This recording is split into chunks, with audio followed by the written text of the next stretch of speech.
សាកសម័យមើលថាបើសិនជាអ្នកទាំងអស់គ្នាក្រោកឡើងនៅក្នុងបន្ទប់វះកាត់ហើយក្រុមគ្រូពេទ្យបានវះកាត់ផ្លាស់ប្ដូរអវយវៈរបស់អ្នកនិងជំនួសទៅដោយអវយវៈរបស់មនុស្សដែលបានស្លាប់ហើយវិញ្ញាណរបស់គេនោះតែងតែនៅតាមតោងជាប់ខ្លួនរបស់យើងជានិច្ចសួស្តីអ្នកទាំងអស់គ្នាខ្ញុំបាទចក្រពតសម្រាយរឿងថ្ងៃនេះខ្ញុំនឹងលើកយករឿងភាគ anime មួយមកសម្រាយជូនអ្នកទាំងអស់គ្នាតែមុននឹងចូលទៅដល់សាច់រឿងសូមកុំភ្លេចចុច like និង comment ម្នាក់មួយផងតោះកុំឲ្យខាតពេលយូរយើងចាប់ផ្ដើមចូលទៅទស្សនាទាំងអស់គ្នាបើកឆាកនៅសាច់រឿងឡើងមកជាមួយនឹងមនុស្សស្រីម្នាក់ដែលកំពុងតែនៅលើអគារខ្ពស់មួយហើយនាងកំពុងតែខំហែកសាច់មនុស្សស៊ីជាអាហារពេលយប់របស់នាងនៅក្នុងរឿងនេះពពួកដែលស៊ីសាច់មនុស្សគេហៅថា Ghoul គឺជាបិសាចដែលមានរូបរាងដូចជាមនុស្សបេះបិទបែងចែកមិនដាច់នោះទេប៉ុន្តែអ្វីដែលយើងអាចចំណាំបាននោះគឺពពួក Ghoul ទាំងហ្នឹងគឺមិនចេះញ៉ាំបាយញ៉ាំអាហារអីដូចជាមនុស្សទូទៅនោះទេគឺចេះតែស៊ីសាច់មួយមុខគត់ខណៈពេលដែល Ghoul ស្រីម្នាក់នោះកំពុងតែខំស៊ីមនុស្សក៏មាន Ghoul ប្រុសម្នាក់មានមាឌធំលេចមុខចេញមកហើយបានប្រាប់នាងថាគេមកទីនេះគឺទទួលបញ្ជាឲ្យមកចាប់ខ្លួននាងយកទៅទាំងរស់តែ Ghoul ស្រីម្នាក់ហ្នឹងមិនធម្មតានោះទេនាងបានបំលាស់ទីរត់គេចខ្លួនយ៉ាងលឿនហើយថែមទាំងបានលួចយកអាវុធរបស់ Ghoul ប្រុសម្នាក់ហ្នឹងយកទៅកវែងចោលទៀតផងនៅថ្ងៃបន្ទាប់យើងបានស្គាល់តួប្រុសដែលជានិស្សិតសាកលវិទ្យាល័យឆ្នាំទី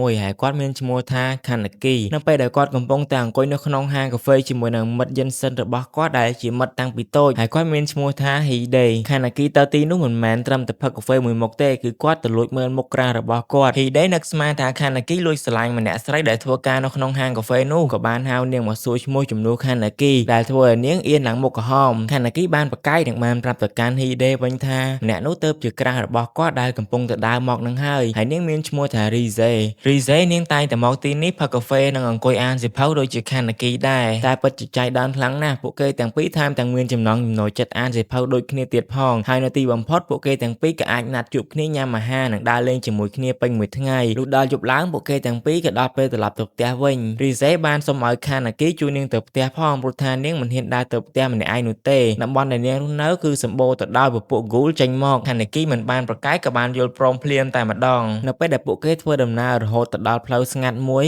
Rize ក៏បានអោនទៅចិត្តនិងសឹកប្រាប់ Kaneki ថាគាត់ពិតជាមានអារម្មណ៍ល្អជាមួយនឹង Kaneki ខ្លាំងណាស់ក្រោយពីនិយាយចប់ភ្នែករបស់នាងក៏ឡើងពណ៌ក្រហមហាមាត់យ៉ាងធំនិងតបាក់ទៅកាន់ Kaneki មួយម៉ាត់យ៉ាងផ្អែមមាត់តាមពិតទៅនាងគឺជាក្រុមបិសាច Ghoul Kaneki ភ័យឡើងញ័រសាច់អស់ហើយក៏បានដាក់មេប្រូចរត់គ្មានមើលក្រោយនោះទេប៉ុន្តែ Rize មិនទុកឲ្យរួចខ្លួនទេនាងបានប្រើកន្ទុយដែលបានដុសចេញពីខ្លួននាងចាប់ក្រវាត់ Kaneki ចូលក្នុងការដ្ឋានសាងសង់ដែលស្ងាត់ដើម្បីងាយស្រួលធ្វើស៊ី Kaneki តែពេលនោះក៏មានថ្នាំដែកធ្លាក់ចុះមកពីលើសង្កត់ពួកគេទាំងពីរពេញទំហឹងមួយសន្ទុះក្រោយមកក្រុមសង្គ្រោះបន្ទាន់ក៏បានបញ្ជូនពួកគេទាំងពីរទៅមន្ទីរពេទ្យ Kaneki បានដឹងខ្លួនមកវិញនៅក្នុងមន្ទីរពេទ្យជាមួយនឹងភ្នែកម្ខាងដែលមានពណ៌ក្រហមក្រុមគ្រូពេទ្យបានវះកាត់ផ្លាស់ប្ដូរគ្រឿងក្នុងនិងអវយវៈរបស់ Rize មកឲ្យ Kaneki ដើម្បីសង្គ្រោះជីវិតរបស់គាត់ប៉ុន្តែ Kaneki ផ្ទាល់មិនដឹងរឿងនេះនោះទេ Kaneki បានចាប់អារម្មណ៍ថាគាត់លេងឃ្លានអាហារនៅពេលដែលគាត់ញ៉ាំចេះតែចង់ក្អួតចង្អោរគាត់បានប្រាប់រឿងនេះទៅកាន់លោកគ្រូពេទ្យដែរប៉ុន្តែលោកគ្រូពេទ្យបានប្រាប់គាត់ថាមិនមានបញ្ហាអ្វីទេនៅពេលដែលគាត់ជាសះស្បើយមែនតើគឺអាចញ៉ាំអីបានវិញហើយនៅពេលដែល Kaneki បានចាក់ចេញពីមន្ទីរពេទ្យនិងត្រឡប់ទៅផ្ទះវិញ Hide ដែលជាមិត្តភក្តិគាត់បានទិញអាហារដែលគាត់ចូលចិត្តទៅឲ្យគាត់ញ៉ាំជាច្រើនតែ Kaneki គាត់មិនមានអារម្មណ៍ថាឃ្លាននោះទេគាត់បានដេកមើលទូរទស្សន៍រហូតក៏បានលឺនៅការផ្សព្វផ្សាយព័ត៌មានមួយនិយាយពីក្រុមបិសាច Ghoul នៅក្នុងនោះគេបានលើកឡើងថាក្រុមបិសាច Ghoul តែងតែចេញមកចាប់មនុស្សស៊ីជារៀងរាល់ថ្ងៃព្រោះថាពួកគេមិនអាចបរិភោគអាហារផ្សេងដូចជាមនុស្សទូទៅនោះទេឬបែបនេះហើយ Kaneki ចាប់ផ្ដើមសន់ស្លោកក៏បានស្ទុះទៅកាយញាត់អាហារដែលមិត្តរបស់គេបានទិញទុកឲ្យតែមិនថាគេខំញ៉ាំច្រើនប៉ុណ្ណានោះទេអាហារទាំងនោះត្រូវបានក្អួតចេញមកក្រៅវិញទាំងអស់បន្ទាប់ពីបានសង្ស័យទៅលើខ្លួនឯង Kaneki ក៏បានសម្រេចចិត្តបង្ខាំងខ្លួនឯងនៅក្នុងបន្ទប់របស់គាត់តែមិនយូរប៉ុន្មាននោះទេអារម្មណ៍រសាប់រសល់ឃ្លានសាច់មនុស្សក៏បានបង្ខំឲ្យគាត់ដើរចេញទៅខាងក្រៅដើម្បីមើលគេមើលឯងបំភ្លេចអារម្មណ៍ឃ្លានតែបែរជាផ្ទុយស្រឡះខណៈពេលដែលជុំវិញខ្លួនគាត់សុទ្ធតែមនុស្ស Kaneki ស្ទើរតែមិនអាចទប់អារម្មណ៍ខ្លួនឯងបានគាត់បានព្យាយាមរត់គេចមកបន្ទប់វិញនិងបានឆ្លុះកញ្ចក់មើលមុខខ្លួនឯងទាំងដែលមិនអាចទទួលយកបានព្រោះថាគាត់បានបំលែងខ្លួនទៅជា Ghoul ហើយព្រលឹងរបស់ម្នាក់ស្រីដែលជា Ghoul នោះក៏នៅតាមទាមជាមួយនឹងគាត់ទៀតផងដោយអស់សង្ឃឹមខ្លាំងពេកគាត់បានដកយកកំបិតបំរុងនឹងចាក់បញ្ចប់ជីវិតរបស់ខ្លួនឯងប៉ុន្តែកំបិតនោះត្រូវបានបាក់ Kaneki បានដេកយំអស់សង្ឃឹមក្នុងជីវិតយ៉ាងខ្លាំងព្រោះថាគាត់មិនចង់ធ្វើជាបិសាចស៊ីមនុស្សនោះទេនៅពេលដែលយប់រៀងស្ងាត់បន្តិច Kaneki ក៏បានសម្រេចចិត្តដើរចេញទៅក្រៅម្ដងទៀតដើម្បីបន្ធូរអារម្មណ៍នៅពេលនោះគាត់ក៏បានជួបគ្នាជាមួយនឹង Ghoul ម្នាក់ទៀតដែលកំពុងតែស៊ីសាកសព Kaneki ក៏បានដើរទៅជិត Ghoul ម្នាក់នោះពិតជាចិត្តល្អខ្លាំងណាស់បានហុចសាច់ម្ដុំមកឲ្យគាត់ញ៉ាំខណៈពេលនោះដែរពួកគេទាំងពីរក៏ត្រូវបានវាយប្រហារទៅដោយ Ghoul ម្នាក់ទៀតដែលពាក់វ៉ែនតាហើយគេបានប្រាប់ថាទីនេះគឺជាទឹកដីរបស់គាត់ហាម Ghoul ផ្សេងមករកចំណីនៅទីនេះនិយាយចាប់គាត់បានទាត់ Ghoul ម្នាក់នោះមួយជើងបត់កហើយនឹងបានចាប់លើ Kaneki ឡើងទៅលើរៀបនឹងកាច់កចោលទៅហើយក៏មាន Ghoul ស្រីម្នាក់ទៀតចេញមុខមកតាមពិតទៅនាង នាងគឺជាអ្នកធ្វើការនៅហាងកាហ្វេដែលខានាគីចូលចិត្តទៅញ៉ាំនោះហើយនាងក៏ជា Ghoul ដែរនាងមានឈ្មោះថាតូកាដោយសារតែនាងមកកាត់ចង្វាក់បែបនេះ Ghoul វិនតាក៏មិនទុកឱកាសឲ្យដែរក៏បានស្ទុះទៅវាយប្រហារតូកាប៉ុន្តែត្រឹមតែមួយស្នៀតប៉ុណ្ណោះតូកាក៏អាចធ្វើឲ្យ Ghoul វិនតារបួសជាច្រើនកន្លែងនិងបានដកថយរត់ទៅបាត់ទៅនៅពេលនោះដែរតូកាបានយកសាច់មនុស្សមួយដុំទៅឲ្យខានាគីញ៉ាំតែគាត់មិនហ៊ានញ៉ាំនោះទេដោយសារតែគាត់នៅជាមនុស្សពាក់កណ្ដាល Ghoul ពាក់កណ្ដាលនៅឡើយតែតូកាមិនចេះសាំញ៉ាំច្រើននោះទេក៏បានចាប់ញាត់សាច់មនុស្សមួយដុំចូលក្នុងមាត់ខានាគីរសជាតិដែលបានប៉ះនៅសាច់មនុស្សដំបូងគឺពិតជាផ្អែមខ្លាំងណាស់សម្រាប់គាត់ព្រមនោះលោក Yoshimura ដែលជា Ghoul ម្នាក់ដែរនិងជាម្ចាស់ហាងកាហ្វេដែលខានាគីចូលចិត្តទៅញ៉ាំនោះគាត់បានហាមឃាត់តូកាមិនឲ្យធ្វើបាបខានាគីចឹងទេហើយលោក Yoshimura ក៏បានបបួលខានាគីឲ្យត្រឡប់ទៅហាងកាហ្វេជាមួយនឹងគាត់វិញនៅពេលដែលទៅដល់ហាងកាហ្វេលោក Yoshimura ក៏បានទម្លាយនៅអាចកំបាំងជាច្រើនប្រាប់ទៅកាន់ខានាគីតាមពិតទៅនៅហាងនេះគឺជាជំរកលាក់ខ្លួនរបស់ពពួក Ghoul នៅក្នុងតំបន់ទី20ដែលជាតំបន់ខានាគីរស់នៅនឹងឯងបន្ទាប់មកគាត់បានបង្ហាញខានាគីពីរបៀបទប់ទល់នឹងការស្រែកឃ្លានសាច់មនុស្សដោយការផឹកកាហ្វេហើយវាគឺជារបស់តែមួយគត់ដែល Ghoul អាចញ៉ាំបានក្រៅពីសាច់មនុស្សមួយរយៈក្រោយមកខានាគីក៏បានត្រឡប់ទៅសាលារៀនវិញនិងបានបិទភ្នែកម្ខាងដើម្បីលាក់ភ្នែក Kakugan ដែលជាភ្នែករបស់ Ghoul ព្រោះថាគេនៅមិនទាន់អាចគ្រប់គ្រងវាបានពេញលេញនៅឡើយទេ Hide ដែលជាមិត្តសម្លាញ់ពិតជាត្រេកអរខ្លាំងណាស់ដែលបានឃើញខានាគីមានសុខភាពល្អនិងត្រឡប់មករៀនវិញនៅពេលនោះដែរ Hide បានចាប់អារម្មណ៍ទៅលើស្បែករបស់ខានាគីមើលទៅរាងស្លេកតែគាត់ក៏មិនបានគិតអីច្រើនវែងឆ្ងាយដែរបានត្រឹមតែប្រាប់ឲ្យខានាគីនឹងញ៉ាំអីឲ្យបានច្រើនដើម្បីបើកម្លាំងឡើងវិញបន្ទាប់មក Hide ក៏បានទៅបបួលខានាគីឲ្យទៅជួបសិស្សច្បងម្នាក់ដែលមានឈ្មោះថា Nishio ដែលរូបគេបានស្គាល់នៅក្នុងសាកលវិទ្យាល័យនៅពេលដែលខានាគីបានជួបគ្នាជាមួយនឹង Nishio ភ្លាមគាត់ចាំយ៉ាងច្បាស់ថាអាមួយនឹងហើយដែលជា Ghoul វិនតាធ្វើបាបគាត់កាលពីថ្ងៃមុនចំណែកឯ Nishio ក៏បានស្គាល់ខានាគីដែរថាជា Ghoul ប៉ុន្តែពួកគេទាំងពីរបានសម្ដែងធ្វើដូចជាមិនដឹងរឿងអ្វីទាំងអស់អញ្ចឹង Nishio បានបបួល Hide ឲ្យទៅលេងផ្ទះរបស់គាត់ខានាគីឮបែបនេះដឹងយ៉ាងច្បាស់ថាអា Nishio នឹងប្រកាសជាចង់អូកាឡាស៊ីសាច់របស់ Hide ពូម៉ារបស់គាត់ហើយអញ្ចឹងដើម្បីទប់ស្កាត់ខានាគីក៏បានលោកមាត់ថាគាត់ក៏សុំទៅជាមួយផងដែរហើយពួកគេក៏បានចេញដំណើរទៅនៅពេលដែលដើរទៅដល់ផ្លូវស្ងាត់មួយ Nishio ក៏បានទាត់ Hide មួយជើងសន្លប់បាត់មាត់ឈឹងហើយនឹងបានចាប់លើខានាគីឡើងទៅខាងលើសោកមួយដៃធ្លុះខ្លួនពីម្ខាងទៅម្ខាងនិងរបួសធ្ងន់ធ្ងរដែលមិនរងចាំយូរ Nishio ក៏បានរៀបចំហូបសាច់របស់ Hide ដែលជាចំណីរបស់គាត់នៅពេលដែលបានឃើញមិត្តធ្លាក់ក្នុងអាសន្នធំបែបនេះខានាគីក៏បាននឹកសម័យទៅដល់អនុស្សាវរីយ៍មិត្តភាពតាំងពីតូចជាមួយនឹង Hide ដោយគាត់បានចាំថា Hide គឺជាមនុស្សតែម្នាក់គត់ដែលនៅក្បែរគាត់បន្ទាប់ពីឪពុកម្ដាយរបស់គាត់បានស្លាប់ទៅបាត់អស់អារម្មណ៍រំជួលចិត្តនៅពេលដែលឃើញមិត្តមានគ្រោះថ្នាក់បែបនេះបានធ្វើឲ្យខានាគីផ្ទុះកន្ទុយចេញពីក្នុងខ្លួនដែលនៅក្នុងរឿងនេះហៅថា Kakune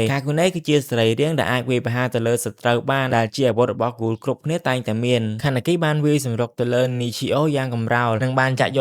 កទៅលើ Nishio មិនឲ្យតដៃរួចឡើយក្រោយពីបានចាត់ការទៅលើ Nishio រួចរាល់ខានាគីក៏បានដើរទៅមើលមិត្តភក្តិរបស់គាត់ដែលបានដេកសន្លប់តែព្រាមនោះព្រលឹងរបស់ Ghoul ស្រីដែលនៅក្នុងខ្លួនរបស់គេបានបញ្ចុះបញ្ចូលឲ្យគេឆាប់ស៊ីសាច់មនុស្សទៅនេះជាចំណីរបស់គេហើយខានាគីបានបាត់បង់ម្ចាស់ការទៅលើខ្លួនឯងមួយរំពេចនិងបានរៀបចំខំស៊ីទៅលើពួកម៉ាក់គេហើយតែពេលនោះតូកាក៏បានលេចមុខទាន់ពេលដើម្បីខាត់គេតែពេលនោះដូចជាគ្មានបានផលអ្វីទេកាន់តែធ្វើឲ្យខានាគីមានកំហឹងកាន់តែខ្លាំងនៅពេលនោះគាត់បានបើកកាគូណេរៀបនឹងវាយប្រហារទៅលើតូកាក៏បានបើកកាគូណេបង្ក្រាបទៅលើខានាគីនិងបញ្ជូនគេជាមួយនឹង Hide មកផ្ទះកាហ្វេសម្រាប់ព្យាបាលរបួសនៅក្រោមការមើលថែរបស់លោក Yoshimura ខានាគីក៏បានដឹងខ្លួនមកវិញតែរូបគេហាក់ដូចជាមានវិបដិសារីដោយសារតែគេមិនអាចគ្រប់គ្រងខ្លួនឯងបានបិទតែនឹងធ្វើឲ្យមិត្តសម្លាញ់របស់គេតែម្នាក់បាត់បង់ជីវិតទៀតលោក Yoshimura ក៏បានបង្ហាញទៅកាន់ខានាគីថារូបគេមិនមែនជាមនុស្សតែម្នាក់ដែលជា Ghoul ពាក់កណ្ដាលមនុស្សពាក់កណ្ដាលនោះទេសូម្បីតែគាត់ផ្ទាល់ក៏បែបនឹងដែរអញ្ចឹងជំរឿនមានតែមួយប៉ុណ្ណោះគឺរៀនសម្របខ្លួននឹងអ្វីដែលខ្លួនមានរៀនវឹកហាត់គ្រប់គ្រងវាបន្ទាប់មកលោក Yoshimura ក៏បានបើកឱកាសឲ្យខានាគីចូលធ្វើការក្នុងហាងកាហ្វេអានតេគឺជាមួយនឹងគាត់តែម្ដងសាច់រឿងក៏បានកាត់បង្ហាញជាមួយនឹងតួអង្គម្នាក់មានឈ្មោះថាម៉ាដូដែលកំពុងទៅនៅជាមួយនឹងដៃគូរបស់គាត់ពួកគេទាំងពីរមកពីក្រុមស៊ើបអង្កេតជាន់ខ្ពស់ដែលជាគណៈកម្មការកម្ចាត់ Ghoul ភារកិច្ចរបស់ពួកគេគឺមានតែមួយគត់គឺកម្ចាត់ពពួក Ghoul ឲ្យអស់ចេញពីក្នុងទីក្រុងក្រុមរបស់ពួកគេបង្កើតឡើងដោយមនុស្សមួយក្រុមដែលត្រូវបានហ្វឹកហាត់យ៉ាងស្ទាត់ជំនាញក្នុងការតាមដាននិងប្រយុទ្ធជាមួយនឹងពពួក Ghoul ហើយពួកគេមានស្នាក់ការផ្ទាល់ខ្លួននៅគ្រប់តំបន់ទាំងអស់នៅក្នុងទីក្រុងតូក្យូទៀតផងខណៈពេលនោះម៉ាដូបានរកឃើញអាវុធរបស់ Ghoul ម្នាក់ដែលរីស័យបានកវែងចោលកាលពីដើមរឿងមិនរងចាំយូរម៉ាដូក៏បានបញ្ជូនវាទៅថ្នាក់លើនិងបានបើកការស៊ើបអង្កេតពីរឿងនេះភ្លាមតែម្ដងសាច់រឿងក៏បានបង្ហាញឲ្យយើងបានស្គាល់បរិមម្នាក់ដែលមានឈ្មោះថា Yamori ដែលជា Ghoul មាសធំបានបង្ហាញខ្លួនកាលពីដើមរឿងនិងតាមចាប់ខ្លួនរបស់រីស័យហើយគាត់បានមកជួបជាមួយនឹង Ghoul ម្នាក់ទៀតដែលជាវិជ្ជបណ្ឌិតដើម្បីឲ្យគាត់ជួយផលិតអាវុធឲ្យថ្មីព្រោះថាអាវុធចាស់របស់គាត់ត្រូវបានរីស័យកវែងចោលបាត់ទៅហើយលោកវិជ្ជបណ្ឌិតតែងតែផលិតអាវុធឲ្យ Yamori ទាំងបង្ខំ មព្រោះថាបើមិនព្រមតាមសំណើរបស់វាទេអាចនឹងមានបញ្ហាដល់គ្រួសាររបស់គាត់ប៉ុន្តែនៅលើកនេះលោកវិជ្ជបណ្ឌិតមានអារម្មណ៍ថាដូចជាមិនសូវស្រួលក៏បានបញ្ជូនប្រពន្ធកូនរបស់គាត់ឲ្យទៅស្នាក់នៅហាងកាហ្វេអានតេគឺមួយរយៈសិនត្រឡប់មកកាន់ហាងកាហ្វេអានតេគឺវិញនៅពេលនោះលោកយូស៊ីម៉ូរ៉ាបានណែនាំខាណាគីឲ្យស្គាល់គ្នាជាមួយនឹងយូម៉ូ